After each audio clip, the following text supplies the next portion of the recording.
Bonjour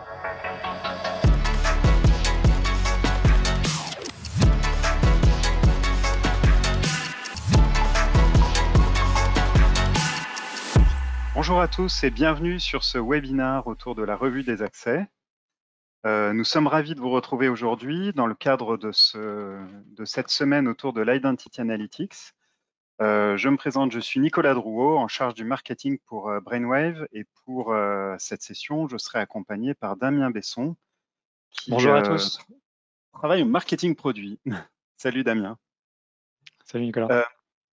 Donc aujourd'hui, nous allons nous concentrer sur la revue des droits d'accès avec Brainwave et comment est-ce qu'on va vous permettre d'atteindre 100% de conformité dans vos démarches d'analyse des droits d'accès. Alors, je vais revenir un petit peu sur le rappel de cet événement digital que nous avons intitulé 5 jours pour réinventer l'Identity Analytics. Donc, c'est une semaine lors de laquelle nous avons souhaité revenir sur ce sujet de l'Identity Analytics. Comment est-ce que l'Identity Analytics vous permet d'aller au fond des choses pour comprendre les droits d'accès à vos différents systèmes, ressources, données, etc., pour maintenir une bonne hygiène des accès, limiter les risques et entrer dans une démarche vertueuse d'une bonne pratique de gestion. Nous allons d'abord, aujourd'hui, nous allons traiter du sujet de la revue des droits d'accès, qui reste aussi une des thématiques de base autour de l'Identity Analytics. Et à partir de demain, nous allons passer au niveau au-dessus. Nous allons réinventer l'Identity Analytics, entre guillemets, tel que nous l'avons défini, c'est-à-dire que on va passer un cran au-dessus par rapport aux standards du marché et comprendre comment l'Identity Analytics nous permet de mettre en évidence les différents risques et les situations atypiques. En gros, mettre le doigt là où ça fait mal pour être le plus efficace possible. Et enfin, nous clôturerons vendredi ce cycle en évoquant le sujet de l'Autonomous Identity et notamment comment est-ce qu'on permet à vos équipes d'être totalement autonomes dans vos démarches d'analyse des droits d'accès. Pendant cette présentation, n'hésitez pas à interagir avec nous par le biais du petit encart que vous avez en haut à droite de votre écran. N'hésitez pas à poser vos questions, on y répondra avec plaisir en fin de présentation. Alors, pour démarrer sur le thème de la revue, faire des revues, c'est évidemment une bonne pratique afin de s'assurer de la conformité, notamment à des politiques de sécurité ou des réglementations. Donc ça, c'est le premier point. On fait des revues en général parce qu'on y est obligé. Mais c'est aussi un bon moyen de limiter les risques. Assurez-vous d'avoir bien fermé les portes chez vous pour éviter que les gens s'introduisent, soit pour créer des dommages chez vous, soit pour tout simplement vous dérober des choses auxquelles vous tenez.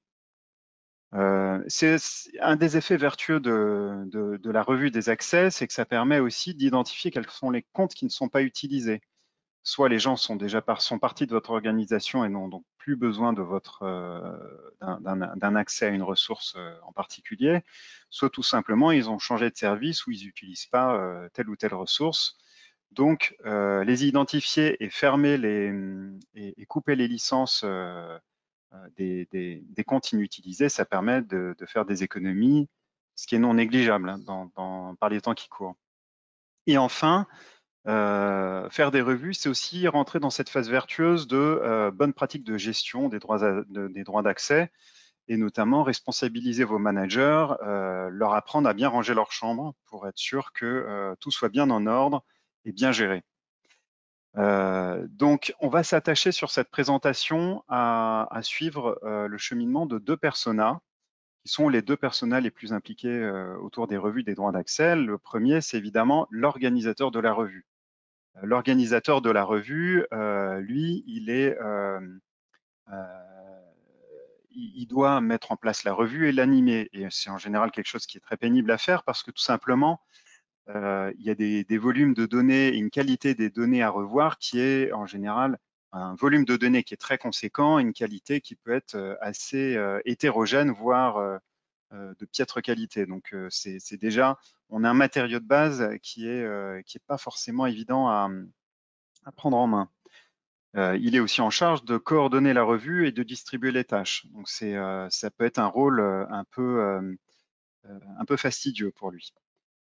C'est difficile d'impliquer les équipes parce que les gens ont autre chose à faire, on leur présente des données qui sont parfois pas évidentes à comprendre, et les impliquer dans cette démarche de gestion des droits d'accès, ça peut être cette démarche de revue, ça peut être un peu compliqué. L'effet pernicieux, c'est que finalement, les revues n'aboutissent pas parce que j'arrive pas à atteindre 100% des droits d'accès qui sont revus dans les délais. Donc les équipes se retrouvent quelque part frustrées. Et mes capacités de suivi et de monitoring de la revue sont limitées. J'ai du mal à, à pouvoir suivre efficacement l'avancée de ma revue, et j'ai du mal à pouvoir communiquer sur ma revue, avoir des tableaux de bord qui soient faciles à construire. Donc pour l'organisateur de la revue, c'est pas simple. Mais du côté aussi du réviseur, qui est donc l'autre persona qu'on va suivre, Damien, si tu peux passer la slide. C'est aussi quelque chose qui est aussi compliqué. C'est-à-dire que les données sont, c'est un process qui est très long et très rébarbatif. Il y a beaucoup d'accès à revoir. Quelqu'un qui a d'autres priorités, il a en général un certain nombre d'autres priorités, et la revue, c'est vraiment le, le- le- la tâche administrative qui vient en plus et qui rentre pas dans son scope en général de tâches sur lesquelles il est objectivé. C'est un process qui est frustrant, il comprend pas forcément tous les accès qu'il doit revoir. Par exemple, si on lui demande de revoir les accès au groupe XB6527, pour un membre de son équipe, il va pas forcément savoir à quoi ça correspond, quels sont les tenants et les aboutissants de ce groupe. Est-ce que je dois l'accepter? Est-ce que je dois révoquer ce droit? Donc c'est pas forcément évident de comprendre ces accès-là, mais les données sont aussi parfois pas forcément à jour. C'est-à-dire que j'ai demandé en tant que manager, j'ai demandé la révocation de certains accès et les modifications ne sont pas forcément prises en compte. Ou alors j'ai des membres de mon équipe qui sont plus présentes dans mon équipe, et donc les données qu'on me présente, on me demande de revoir les droits d'accès de ces personnes-là. Donc c'est un peu frustrant d'avoir à gérer ce genre de choses. Et enfin, j'ai un outil qui est pas toujours très ergonomique à utiliser, qui m'aide pas à prendre les bonnes décisions, donc ça reste quelque chose de très compliqué.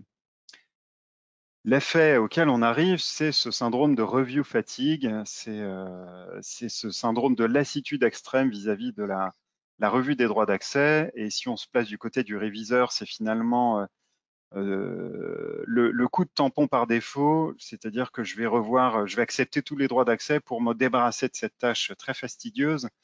Et finalement, pour l'organisateur, c'est arriver à une conformité de façade, puisque finalement, je peux arriver finalement à 100% de conformité, mais qui ne signifie rien parce que les accès n'ont pas été correctement revus par les managers. Donc Damien, est-ce que tu pourrais nous expliquer comment est-ce que finalement on pourrait réussir à mettre en place une revue des accès qui soit efficace? Alors oui, tout simplement en se basant sur l'Identity Analytics. Alors pourquoi? Parce que l'Identity Analytics va amener en fait plein d'aspects qui vont aider à gagner énormément de temps et à donner de la visibilité à l'ensemble des acteurs de la revue. Donc tout d'abord, bien sûr, on a la cartographie. Donc elle est automatisée avec l'Identity Analytics en termes de collecte et en termes de corrélation des données. Elle permet de savoir exactement qui peut accéder à quoi et pourquoi. Donc on va pouvoir présenter des données finalement qui sont à jour aux réviseurs. On a également les aspects de qualité de données. Donc tous ces deux thèmes-là ont été développés hier lors d'un webinar. Donc on va avoir des données de qualité qui vont pouvoir être revues. Donc on va éviter également la review fatigue de cette façon-là.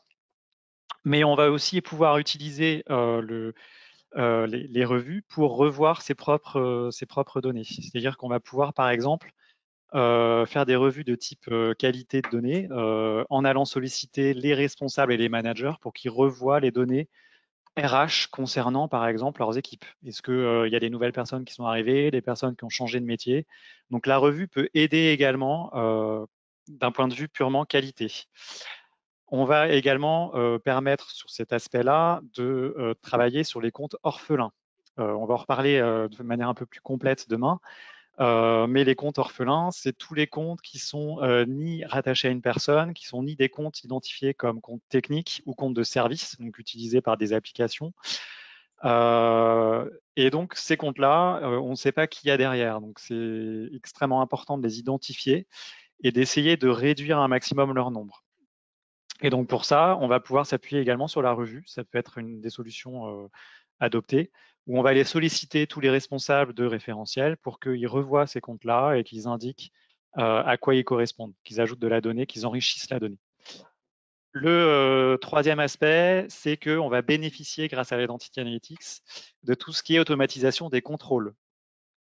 Donc, on va retrouver des contrôles plutôt basiques. Est-ce que j'ai des personnes qui ont quitté l'entreprise, qui ont un compte actif, et des contrôles un peu plus avancés, donc des fameux contrôles prédictifs. Donc là, c'est la thématique de demain également. Donc, ce sera développé lors de ce webinaire, où là, on va pouvoir identifier, détecter tout ce qui est atypisme. Donc, tiens, j'ai une personne, c'est la seule dans mon organisation à avoir ces droits-là. Est-ce que c'est normal? Donc, on va pouvoir mettre en avant tous ces éléments-là pour faciliter la prise de décision. On va également pouvoir mettre en avant un élément très important de l'Identity Analytics, qui est l'analyse de risque. Donc, on va pouvoir donner accès aux différents réviseurs le niveau de risque des ressources qu'il va revoir. Donc, ça va l'aider à prioriser, notamment lors des prises de décision. Et enfin, pour terminer, on va travailler grâce à des interfaces qui sont plutôt orientées métier.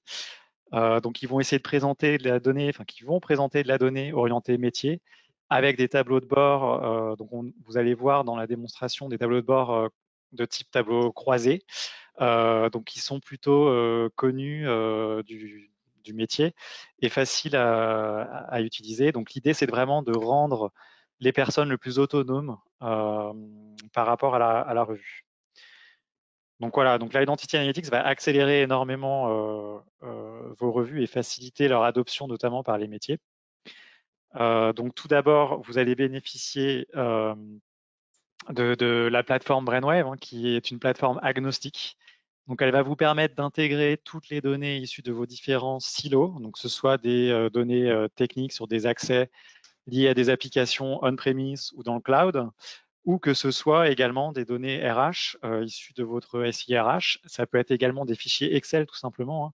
On peut charger toutes ces données-là et les corréler entre elles pour reconstituer donc la cartographie grâce à la corrélation automatique des données et enrichir ces données-là. Donc, ça va vous permettre de gagner énormément de temps puisque c'est automatisé. Donc, en fait, c'est mis à jour tout seul. Donc, suivant vos besoins, ça peut être fait tous les jours, toutes les semaines ou tous les mois. Et derrière, vous allez bénéficier également d'interfaces web qui vont vous permettre de naviguer au travers de l'information et surtout qui vont vous permettre au métier en fait d'agir directement sur les informations qu'on leur présente via cette interface web et de prendre des décisions. Donc, vous allez avoir une interface qui est plutôt conviviale, orientée métier, qui va vous permettre de gagner du temps. Le troisième aspect, c'est donc le gain de temps. Je viens d'en parler.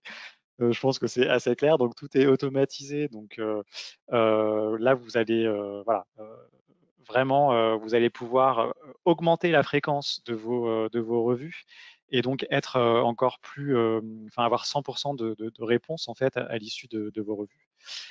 Et enfin, il y a donc tout ce qui est amélioration continue. Donc, on a parlé de fréquence. Effectivement, ça va vous permettre de travailler en continu sur la donnée, donc que ce soit sur comme je disais tout à l'heure, des problématiques de qualité de données au sein de certains référentiels ou que ce soit en termes de revue d'accès afin d'assurer la conformité, donc être conforme à la réglementation, par exemple ISO 27002, etc.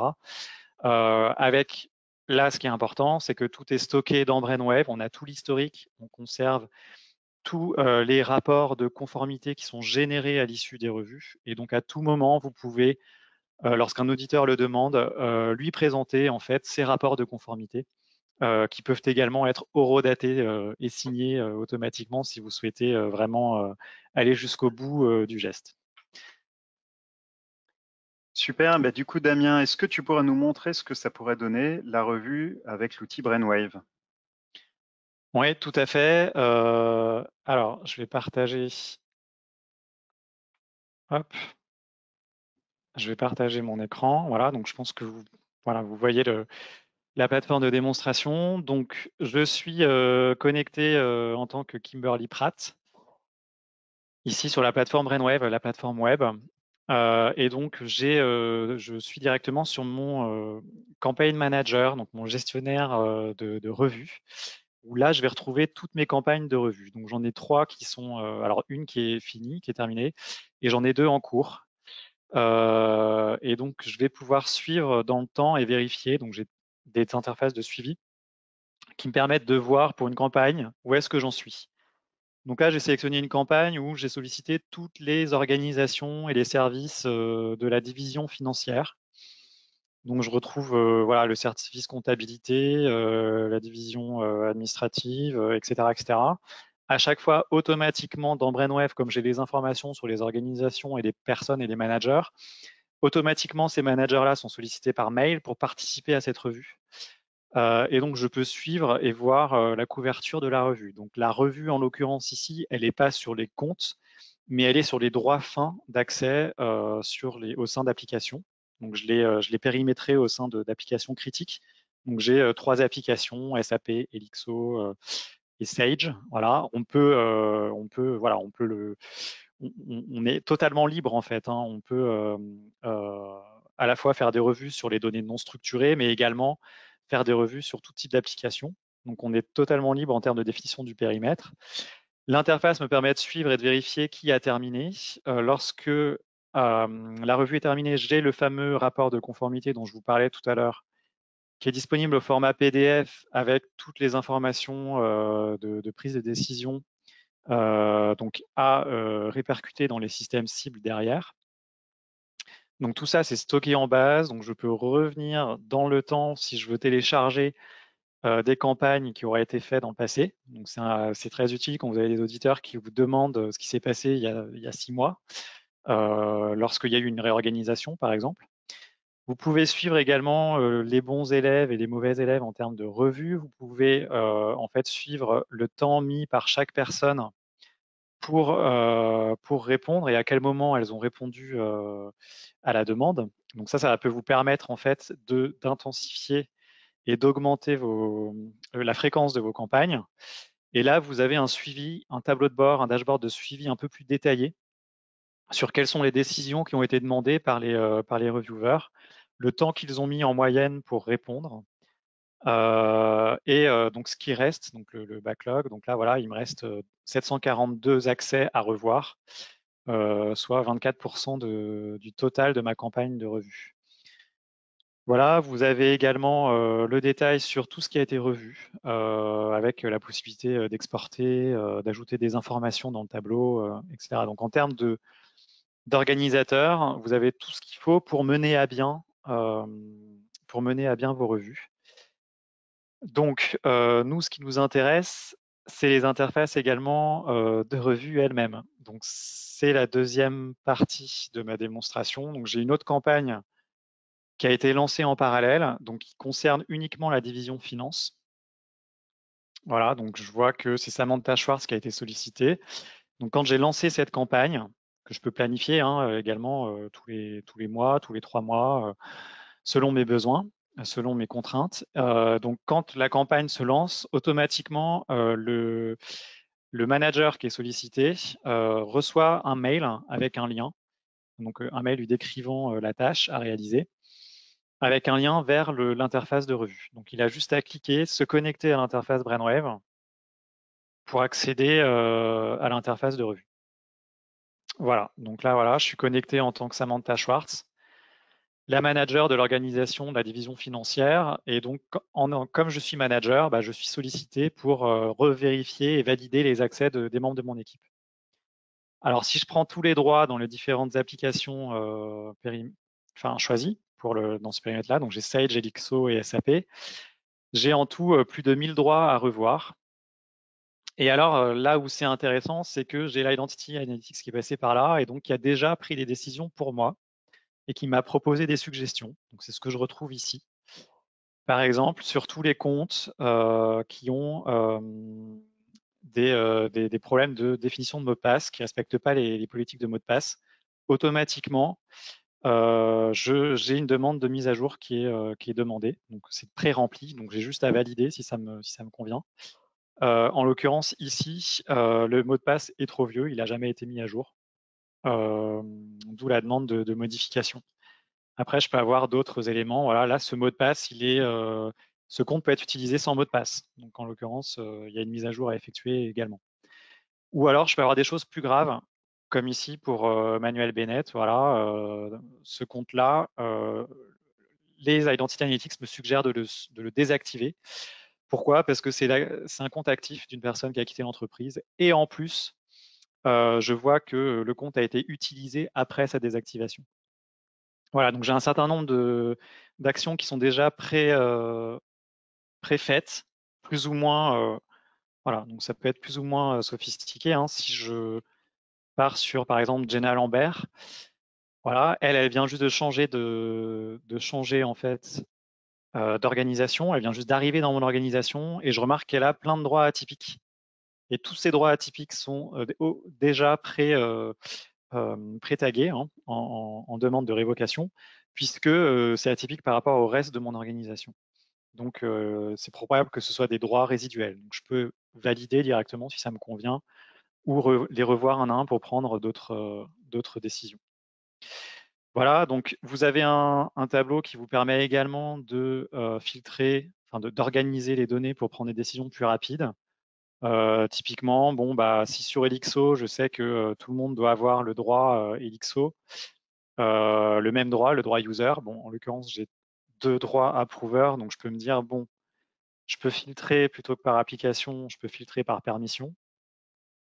Et voilà, et tous les droits user, je les valide. Pour moi, c'est bon. Par contre, les droits approuveurs ici, je vais demander à ce qu'ils soient changés. Donc, je vais demander un update en tant que droit user. Voilà, typiquement. Voilà, donc ça va vous permettre déjà de descendre assez rapidement dans le nombre d'entrées à revoir. Derrière, vous pouvez également switcher sur l'interface en mode tableau croisé. Donc, c'est les mêmes données, hein, simplement, elles sont présentées différemment. On va retrouver sur la gauche toute la partie application et droit. Et en haut, on va retrouver les fameuses personnes que je revois de mon équipe avec leur compte d'accès. Et donc, je peux en fait prendre une décision pour chaque droit qui est présenté. Là aussi, je peux utiliser les analytics en me disant, bon, bah, c'est sympa voilà, ce tableau-là, mais ce que j'aimerais, c'est voir qu'est-ce qui est c'est constituer des groupes. Qu'est-ce qui a des droits quelles sont les personnes qui ont des droits similaires aux autres et quelles sont les personnes qui ont des droits atypiques. Donc, typiquement, je vais pouvoir voilà, directement regrouper les données en utilisant cette fonction de clustering, ce qui va me permettre de voir, par exemple, pour tous ces rôles SAP, de prendre une décision rapidement en me disant, bah, en fait, pour moi, ces accès, ils sont normaux dans mon équipe, donc je veux les valider. Et également, on va pouvoir zoomer sur les atypismes. Par exemple, voilà, cette personne, ce rôle-là, en fait, il est affecté qu'à une personne dans mon entreprise, Luis Moreno, dans mon organisation, pardon. Donc, c'est peut-être pas normal. Donc, j'ai voilà, faire une demande de révocation. Donc voilà, tout ça, ça va vous permettre de gagner énormément de temps. Vous allez retrouver également, selon les éléments sur lesquels vous cliquez, vous allez retrouver en fait toutes les informations contextuelles à droite. Donc là, j'ai cliqué sur la personne, donc je retrouve les informations la concernant, son métier, dans quelle entreprise elle travaille.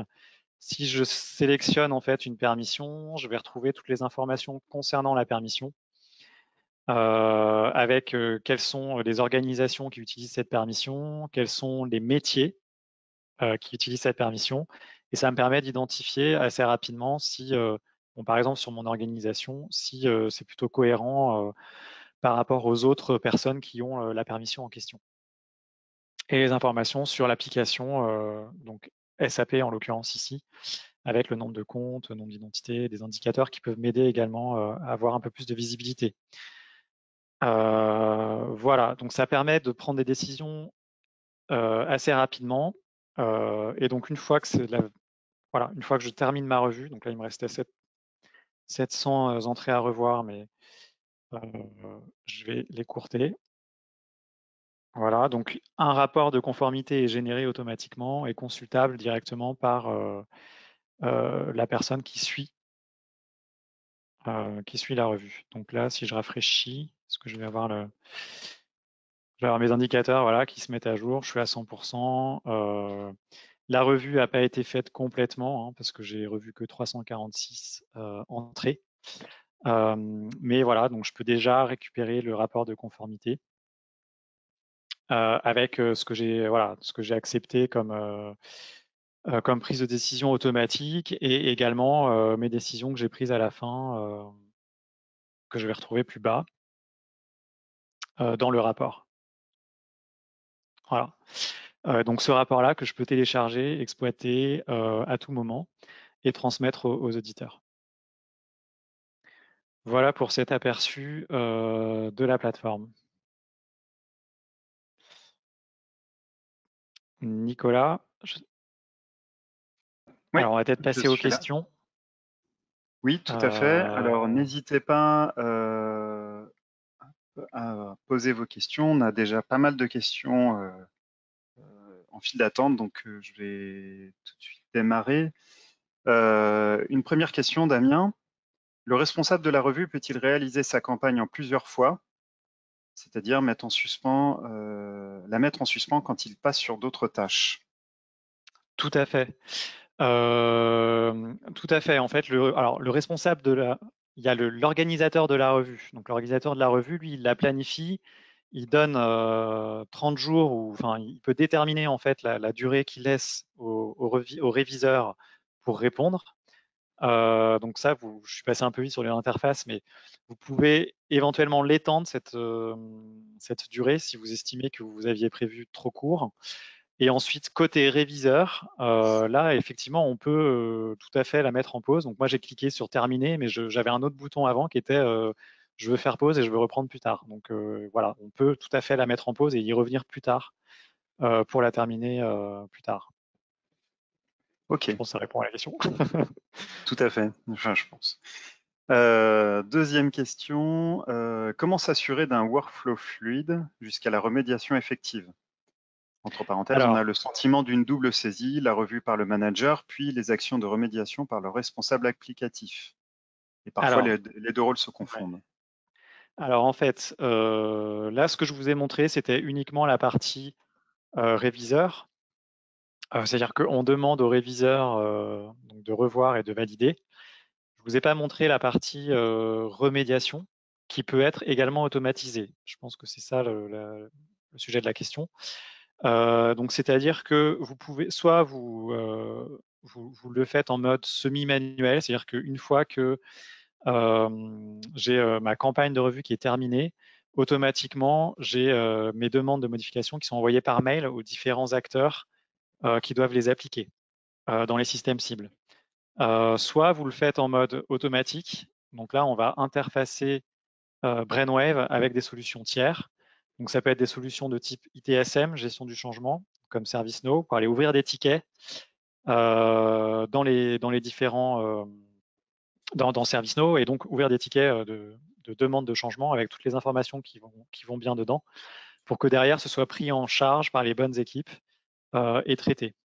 L'intérêt de faire ça, c'est que derrière, on peut suivre, c'est-à-dire que nous, Brainwave, on peut interroger la solution d'ITSM pour vérifier qu'une fois que le ticket est clos dans la solution d'ITSM, la modification, quand on recharge les données suite à la fermeture de ce ticket, que ces modifications soient bien effectives dans les systèmes cibles. Donc on peut même remonter les écarts si on se rend compte que finalement ça a été clos mais pas fait. Le troisième axe, c'est de s'interfacer directement avec des solutions de gestion des accès, si vous avez des solutions d'IAM en place chez vous, qui vont directement provisionner les droits, etc. On peut aussi s'interfacer avec ces solutions-là pour aller soumettre les demandes de changement. Et donc, ces campagnes, elles sont, vous pouvez en définir plusieurs. C'est-à-dire que vous pouvez dire, bon, ben voilà, moi je veux définir une campagne complète par exemple tous les 6 mois, et puis je veux définir tous les mois des campagnes différentielles pour que les réviseurs n'aient à voir que ce qui a changé. Et du coup, derrière, je lance, une fois que ma campagne différentielle est réalisée, donc elles sont en général, elles sont très courtes, parce qu'il y a peu de choses à revoir, je vais pouvoir lancer derrière une campagne de remédiation où automatiquement, je vais créer les tickets derrière et Mmh. appliquer les modifications dans les systèmes cibles. Donc, on peut faire un enchaînement comme ça de revues et de campagnes. Ok. Une dernière question peut-être. Combien de temps prend la mise en place d'une revue? Alors, ça va dépendre si vous êtes déjà équipé avec Brainwave ou pas. Si vous démarrez de zéro, en gros, il faut compter, donc il faut mettre en place Brainwave, la cartographie, les contrôles. Donc tout ça est déjà compris dans Brainwave. C'est-à-dire que quand vous prenez vos Brainwave, vous avez l'Identity Analytics clé en main en fait. Donc au bout d'un mois, vous avez déjà, vous pouvez couvrir avec cette première phase de la pyramide, je ne sais pas si vous vous souvenez, vous pouvez couvrir déjà les premiers éléments en termes de cartographie, Mmh. de travail sur la qualité de données en moins d'un mois. Ensuite, le deuxième mois, vous allez pouvoir commencer à mettre en place la revue. Et en général, alors on a un client qui a mis 4 semaines pour mettre en place des revues opérationnelles qui tournent chez lui en production. Donc en général, ça va dépendre de votre contexte, bien sûr, mais en général, au bout de 3 mois, vous avez déjà des revues qui tournent avec des résultats qui sont déjà probants. Ok, très clair. Je crois qu'on arrive au bout des questions. Merci beaucoup à tous d'avoir suivi ce webinaire.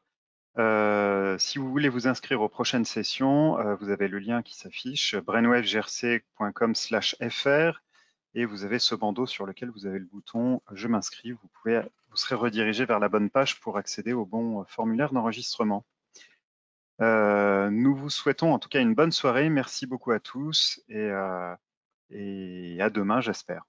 Merci, bonne soirée à Merci tous. Damien. Merci Nicolas.